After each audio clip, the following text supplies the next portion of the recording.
and welcome to another photography adventure. Today we are out hiking with my Fujifilm S2 Pro and a handful of other cameras which you may or may not see. We'll see if I end up busting them out. The goal today is to get some nice nature landscape shots with the S2 Pro, but it's also to scout out this location. I've been here before, but never this early in the morning and never this time of year. I'm new to Iowa, so every new time is a new time to be someplace. There is a bird blind here, which can be very, very fun, but I didn't bring any fast aperture zoom lenses or prime lenses, but bird blinds are very fun. I'll have to come back here with a little bit better equipment and see what we can get. Cool greenhouse, kind of overrun right now, but I like the little wild flowers outside of it. When I was last here, all this was dead, so quite the change to come back here in the summer. There's a little bit of a trellis there at the end of this path of flowers. Right now I'm shooting with the 20 to 35 millimeter f2.8. It's constant. It's the D series lens. This was one that was recommended to me via YouTube. I reached out and asked people for recommendations, and this was one of them. So we'll see how it goes.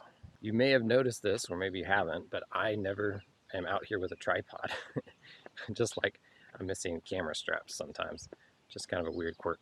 But I like to move fast and just keep walking. Right now I'm combining this with my exercise, so that's part of the biggest reason. But that shot back there would have been an excellent time for a tripod because I could have stopped down the aperture to get the nice sunburst instead of the sun glow. So there is a time for a tripod. I started with this 20 to 35 millimeter lens this morning because I wanted the wide angle, but mostly because of that f2.8 constant aperture, because it's still quite dim out and this has no sort of like stabilization or anything, so I do have to watch the shutter speeds. So when it gets a little bit brighter out, I'll bust out some different lenses I have that are a little bit slower, but still pretty nice. This is probably not even with it in its prime, but this is so beautiful. Like, look at these gorgeous flowers. So much different than the last time I was out. Just cool what a difference a time of year will make. Actually am going to do a lens swap now because there's a couple of things I want to take pictures of, but this lens is too wide. I really like wide lenses, so I guess that's a good problem to have. I'm going to swap it for this 35 to 105, 3.5 to 4.5D, which is just a little budget lens, but I've been very surprised with its performance. Worked out really nice. So I don't know if you can see, but there's some beehives right there that are just getting kissed by the morning light. So this will be a hard shot through the chain link fence, but very pretty. Frosty flowers. Don't really know what to put in the background. If I just want plain sky, I gotta kind of line them up so they're closer to each other, or just a little bit of sky and a little bit of foliage. I can't tell. We'll see. We'll try both. Don't you love a good budget performer? It's just so cool. This lens doesn't cost very much. It's pretty unassuming. You wouldn't expect it to do very much, and yet it performs admirably. And I admit that there's definitely a time in my photographic journey that I would have looked past a lens like this and not even have tried it. So I'm really glad that I'm past that stage because there's a ton of good stuff out there. Coming around the bend now to the sun coming over the prairie flowers. Wow. It's really pretty. The issue I've run into with this camera so far is that I just have, for whatever reason, trouble with CF cards playing nice with it. So I only have one right now. It's a 512 megabyte. So I just ran out of storage, or I got 3 shots left. So we're gonna save that for when a very special time. And right now I'll introduce you to the second camera I brought, which is the Olympus C880 8080. This is the story of my photographic adventures. I have one camera where I didn't bring enough memory. I have 3 shots left. Another camera where I got plenty of memory, but its battery is low. But don't worry, I brought a third camera. So that's something I usually don't mess up. I bring a lot of cameras. This is just funny. Let you soak that in for a second. All right, say hello to the third and final camera I brought with me. Don't worry, no more surprises. This is the Nikon P7000, and this has been kind of my go-to biking and hiking camera since I got it. It was gifted to me, so thank you very much.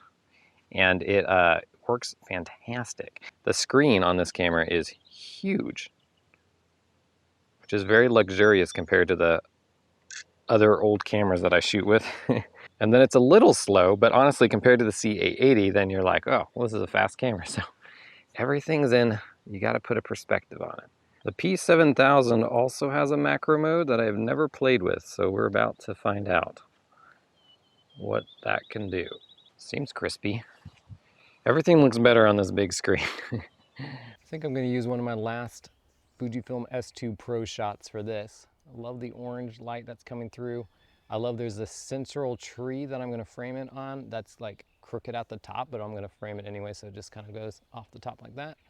We got this little rubble pile over here to the side that I'm going to frame in there too. That's kind of interesting little foreground here. And then we got two flanking this tree to either side that are also being highlighted.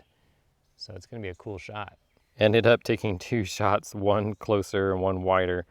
And so now we have one shot left. All right, make it count. Okay, I've decided I'm using my last picture here.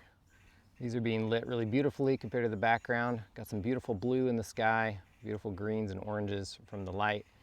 And then I'm framing it. Here's a little composition tip. There's actually a tree back there, as you can see.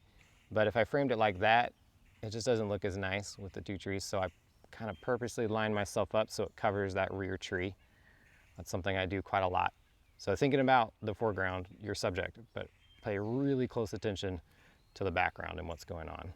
We'll never not hike with an old DSLR. There's something so fun and so rewarding about doing that. However, this is a way more practical setup. 28 to 200 equivalent zoom. It's very compact. It's beautiful. The screen, really the only downside is the battery life is not very good.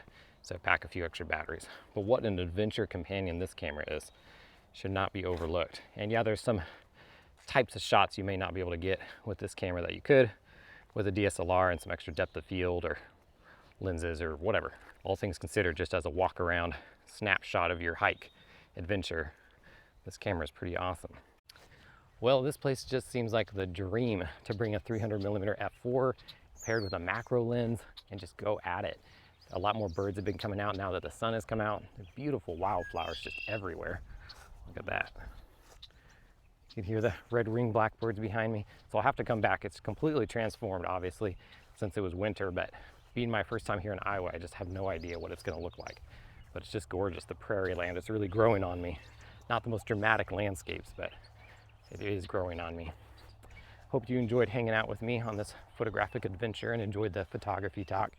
And until next time, happy snapping.